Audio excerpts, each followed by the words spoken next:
بسم اللہ الرحمن الرحیم۔ شروع اللہ کا نام لے کر جو بڑا مہربان نہایت رحم والا ہے۔ وہ ذات بہت ہی بابرکت ہے جس نے اپنے بندے پر قرآن نازل فرمایا تاکہ اہل عالم کو خبردار کرے۔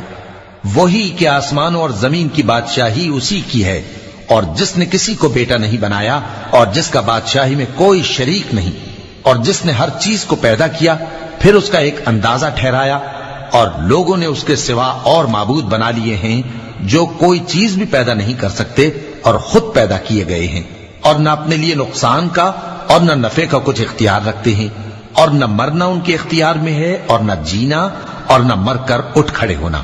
اور کافر کہتے ہیں کہ یہ قرآن من گھڑت باتیں ہیں جو اس مدعی رسالت نے بنا لی ہیں، اور کچھ دوسرے لوگوں نے اس میں اس کی مدد کی ہے۔ یہ لوگ ایسا کہنے سے ظلم اور جھوٹ پر اتر آئے ہیں، اور کہتے ہیں کہ یہ پہلے لوگوں کی کہانیاں ہیں جن کو اس نے جمع کر رکھا ہے، اور وہ صبح و شام اس کو لکھوائی جاتی ہیں۔ کہہ دو کہ اس کو اس نے اتارا ہے جو آسمانوں اور زمین کی پوشیدہ باتوں کو جانتا ہے، بے شک وہ بخشنے والا ہے، مہربان ہے۔ اور کہتے ہیں یہ کیسا پیغمبر ہے کہ کھانا کھاتا ہے اور بازاروں میں چلتا پھرتا ہے، اس پر کوئی فرشتہ کیوں نازل نہیں کیا گیا کہ اس کے ساتھ خبردار کرنے کو رہتا، یا اس کی طرف آسمان سے خزانہ اتارا جاتا، یا اس کا کوئی باغ ہوتا کہ اس میں سے کھایا کرتا۔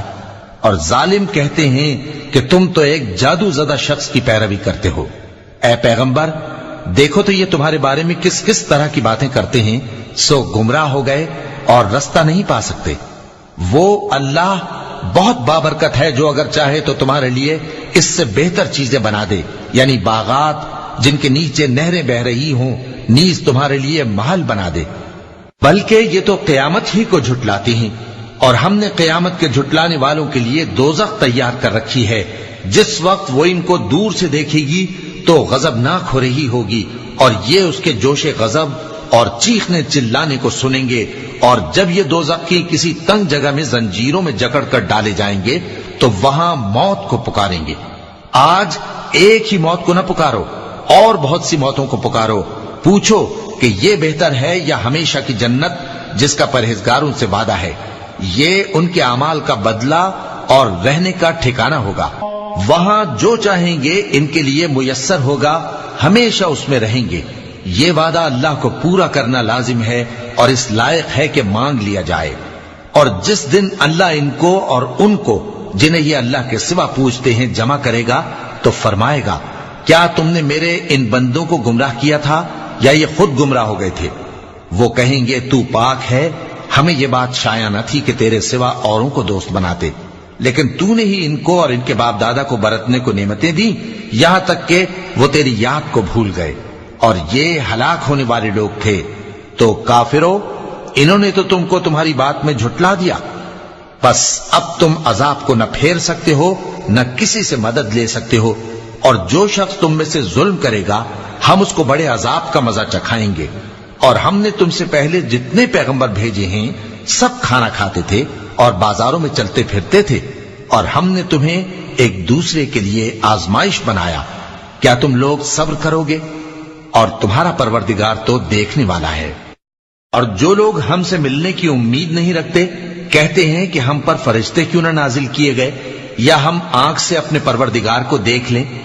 یہ اپنے خیال میں بڑائی رکھتے ہیں اور اسی بنا پر بڑے سرکش ہو رہے ہیں۔ جس دن یہ فرشتوں کو دیکھیں گے اس دن گناہگاروں کے لیے کوئی خوشی کی بات نہیں ہوگی، اور کہیں گے کہیں کوئی رکاوٹ کھڑی کر دی جائے۔ اور جو انہوں نے عمل کیے ہوں گے ہم ان کی طرف متوجہ ہوں گے تو ان کو بکھرا ہوا غبار کر دیں گے۔ اس دن اہل جنت کا ٹھکانہ بھی بہتر ہوگا اور ان کے آرام کی جگہ بھی خوب ہوگی۔ اور جس دن آسمان ابر سے پھٹ جائے گا اور فرشتے نازل کیے جائیں گے اس دن سچی بادشاہی رحمان ہی کی ہوگی، اور وہ دن کافروں پر سخت مشکل ہوگا۔ اور جس دن ظالم اپنے ہاتھ کاٹ کاٹ کھائے گا اور کہے گا کہ اے کاش میں نے پیغمبر کے ساتھ رستہ اختیار کیا ہوتا، ہائے شامت کاش میں نے فلاں شخص کو دوست نہ بنایا ہوتا، اس نے مجھ کو کتاب نصیحت کے میرے پاس آنے کے بعد بہکا دیا۔ اور شیطان انسان کو وقت پر دغا دینے والا ہے، اور پیغمبر کہیں گے کہ اے پروردگار میری قوم نے اس قرآن کو چھوڑ رکھا تھا اور اسی طرح ہم نے گناہگاروں میں سے ہر پیغمبر کا دشمن بنا دیا، اور تمہارا پروردگار ہدایت دینے اور مدد کرنے کو کافی ہے۔ اور کافر کہتے ہیں کہ اس پر قرآن ایک ہی دفعہ کیوں نہیں اتارا گیا؟ اس طرح آہستہ آہستہ اس لیے اتارا گیا کہ اس سے تمہارے دل کو مضبوط رکھیں، اور اسی واسطے ہم اس کو ٹھہر ٹھہر کر پڑھتے رہے ہیں۔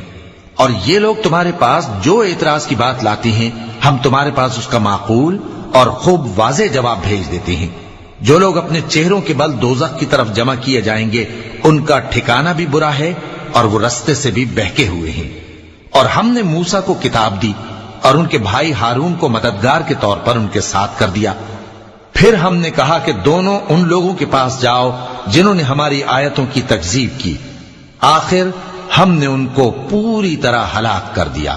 اور نوح کی قوم نے بھی جب پیغمبروں کو جھٹلایا تو ہم نے انہیں غرق کر دیا اور ان کو لوگوں کے لیے نشانی بنا دیا، اور ظالموں کے لیے ہم نے دکھ دینے والا عذاب تیار کر رکھا ہے۔ اور عاد اور سمود اور کنویں والوں اور ان کے درمیان اور بہت سی جماعتوں کو بھی ہلاک کر دیا، اور سب کے سمجھانے کے لیے ہم نے مثالیں بیان کی، اور نہ ماننے پر سب کو تہس نہس کر دیا۔ اور یہ کافر اس بستی پر بھی گزر چکے ہیں جس پر بری طرح کا مے برسایا گیا تھا، تو کیا یہ اس کو دیکھتے نہ ہوں گے؟ بلکہ ان کو تو مرنے کے بعد جی اٹھنے کی امید ہی نہیں۔ اور یہ لوگ جب تم کو دیکھتے ہیں تو تمہاری ہنسی اڑاتے ہیں کہ کیا یہی شخص ہے جس کو اللہ نے پیغمبر بنا کر بھیجا ہے؟ اگر ہم اپنے معبودوں کے بارے میں ثابت قدم نہ رہتے تو یہ ضرور ہم کو بہکا دیتا اور ان سے پھیر دیتا، اور یہ عنقریب معلوم کر لیں گے جب عذاب دیکھیں گے کہ سیدھے رستے سے کون بھٹکا ہوا ہے۔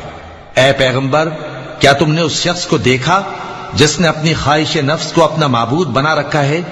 تو کیا تم اس کے ذمہ دار ہو سکتے ہو؟ یا تم یہ خیال کرتے ہو کہ ان میں اکثر سنتے یا سمجھتے ہیں؟ نہیں، یہ تو چوپایوں کی طرح کے ہیں، بلکہ ان سے بھی گئے گزرے۔ بھلا تم نے اپنے پروردگار کی قدرت کو نہیں دیکھا کہ وہ سائے کو کس طرح دراز کر کے پھیلا دیتا ہے، اور اگر وہ چاہتا تو اس کو بے حرکت ٹھہرا رکھتا؟ پھر ہم سورج کو اس کا رہنما بنا دیتے ہیں، پھر ہم اس کو آہستہ آہستہ اپنی طرف سمیٹ لیتے ہیں۔ اور وہی تو ہے جس نے رات کو تمہارے لیے پردہ اور نیند کو آرام بنایا اور دن کو اٹھ کھڑے ہونے کا وقت ٹھہرایا۔ اور وہی تو ہے جو اپنی رحمت یعنی مے کے آگے ہواؤں کو خوشخبری بنا کر بھیجتا ہے، اور ہم آسمان سے پاک نتھرا ہوا پانی برساتے ہیں تاکہ اس سے شہر مردہ یعنی بنجر زمین کو زندہ کر دیں، اور تاکہ ہم وہ پانی بہت سے اور آدمیوں کو جو ہم نے پیدا کیے ہیں پلائیں۔ اور ہم نے اس قرآن کی آیتوں کو طرح طرح سے لوگوں میں بیان کیا تاکہ وہ نصیحت حاصل کریں، مگر بہت سے لوگوں نے انکار کے سوا قبول نہ کیا۔ اور اگر ہم چاہتے تو ہر بستی میں ڈرانے والا بھیج دیتے، تو تم کافروں کا کہا نہ مانو اور ان سے اس قرآن کے حکم کے مطابق بڑے شد و مت سے لڑو۔ اور وہی تو ہے جس نے دو دریاؤں کو ملا کر چلایا، ایک کا پانی شیریں ہے پیاس بجھانے والا، اور دوسرے کا کھاری کڑوا، اور دونوں کے درمیان ایک پردہ اور مضبوط اوٹ بنا دی ہے۔ اور وہی تو ہے جس نے پانی سے آدمی پیدا کیا، پھر اس کو ددیال، ننیال اور سسرال والا بنایا، اور تمہارا پروردگار ہر طرح کی قدرت رکھتا ہے۔ اور یہ لوگ اللہ کو چھوڑ کر ایسی چیز کی پرستش کرتے ہیں کہ جو نہ ان کو فائدہ پہنچا سکے اور نہ نقصان، اور کافر اپنے پروردگار کی طرف سے پیٹ پھیرنے والا ہے۔ اور ہم نے اے نبی تم کو صرف خوشی اور عذاب کی خبر سنانے کو بھیجا ہے۔ کہہ دو کہ میں تم سے اس کام کی اجرت نہیں مانگتا، ہاں جو شخص چاہے اپنے پروردگار کی طرف جانے کا رستہ اختیار کر لے، اور اس خدائے زندہ پر بھروسہ رکھو جو کبھی نہیں مرے گا، اور اس کی تعریف کے ساتھ تسبیح کرتے رہو، اور وہ اپنے بندوں کے گناہوں سے خبر رکھنے کو کافی ہے۔ وہی جس نے آسمانوں اور زمین کو اور جو کچھ ان دونوں کے درمیان ہے 6 دن میں پیدا کیا، پھر عرش پر جلوہ افروز ہوا۔ وہ جو رحمان یعنی بڑا مہربان ہے، تو اس کا حال کسی باخبر سے دریافت کر لو۔ اور جب ان کفار سے کہا جاتا ہے کہ رحمان کو سجدہ کرو، تو کہتے ہیں اور رحمان کیا ہوتا ہے؟ کیا جس کے لیے تم ہم سے کہتے ہو ہم اس کے آگے سجدہ کریں؟ اور وہ اس بات سے اور بدکتے ہیں چونکہ آیت سجدہ تلاوت کی گئی ہے لہذا سامعین پر سجدہ واجب ہے۔ بڑی برکت والا ہے وہ جس نے آسمان میں برج بنائے اور ان میں آفتاب کا نہایت روشن چراغ اور چمکتا ہوا چاند بھی بنایا، اور وہی تو ہے جس نے رات اور دن کو ایک دوسرے کے پیچھے آنے جانے والا بنایا۔ یہ باتیں اس شخص کے لیے جو غور کرنا چاہے یا شکر گزاری کا ارادہ کرے سوچنے اور سمجھنے کی ہیں۔ اور رحمان کے بندے تو وہ ہیں جو زمین پر آہستگی سے چلتے ہیں، اور جب جاہل لوگ ان سے جاہلانہ گفتگو کرتے ہیں تو سلام کہتے ہیں۔ اور وہ جو اپنے پروردگار کے آگے سجدے کر کے اور عز و ادب سے کھڑے رہ کر راتیں بسر کرتے ہیں، اور وہ جو دعا مانگتے رہتے ہیں کہ اے پروردگار دوزخ کے عذاب کو ہم سے دور رکھیو کہ اس کا عذاب چمٹنے والا ہے، بے شک دوزخ ٹھہرنے اور رہنے کی بہت بری جگہ ہے۔ اور وہ کہ جب خرچ کرتے ہیں تو نہ بیجا اڑاتے ہیں اور نہ تنگی کو کام میں لاتے ہیں، بلکہ اعتدال کے ساتھ، نہ ضرورت سے زیادہ نہ کم۔ اور وہ جو اللہ کے ساتھ کسی اور معبود کو نہیں پکارتے، اور جس شخص کو مار ڈالنا اللہ نے حرام کیا ہے اس کو قتل نہیں کرتے مگر جائز طریق یعنی شریعت کے حکم سے، اور بدکاری نہیں کرتے، اور جو یہ کام کرے گا سخت گناہ میں مبتلا ہوگا۔ قیامت کے دن اس کو دونا عذاب ہوگا اور وہ ذلت و خواری سے ہمیشہ اس میں رہے گا، مگر جس نے توبہ کی اور ایمان لایا اور اچھے کام کیے تو ایسے لوگوں کے گناہوں کو اللہ نیکیوں سے بدل دے گا، اور اللہ تو بخشنے والا ہے، مہربان ہے۔ اور جو توبہ کرتا اور عمل نیک کرتا ہے تو بے شک وہ اللہ کی طرف رجوع کرتا ہے۔ اور وہ جو جھوٹی گواہی نہیں دیتے اور جب ان کو بےہودہ چیزوں کے پاس سے گزرنے کا اتفاق ہو تو شریفانہ انداز سے گزرتے ہیں، اور وہ کہ جب ان کو ان کے پروردگار کی باتیں سمجھائی جاتی ہیں تو ان پر اندھے اور بہرے ہو کر نہیں گرتے بلکہ غور و فکر سے سنتے ہیں۔ اور وہ جو دعا مانگتے ہیں کہ اے پروردگار ہم کو ہماری بیویوں کی طرف سے اور اولاد کی طرف سے آنکھوں کی ٹھنڈک عطا فرما اور ہمیں پرہیزگاروں کا امام بنا، ان صفات کے لوگوں کو ان کے صبر کے بدلے اونچے اونچے محل دیے جائیں گے، اور وہاں فرشتے ان سے دعا و سلام کے ساتھ ملاقات کریں گے، اس میں وہ ہمیشہ رہیں گے، اور وہ ٹھہرنے اور رہنے کی بہت ہی عمدہ جگہ ہے۔ کہہ دو کہ اگر تم اللہ کو نہیں پکارتے تو میرا پروردگار بھی تمہاری کچھ پرواہ نہیں کرتا، تم نے تکذیب کی ہے سو اب مڈ بھیڑ ہوگی۔ صدق اللہ العظیم۔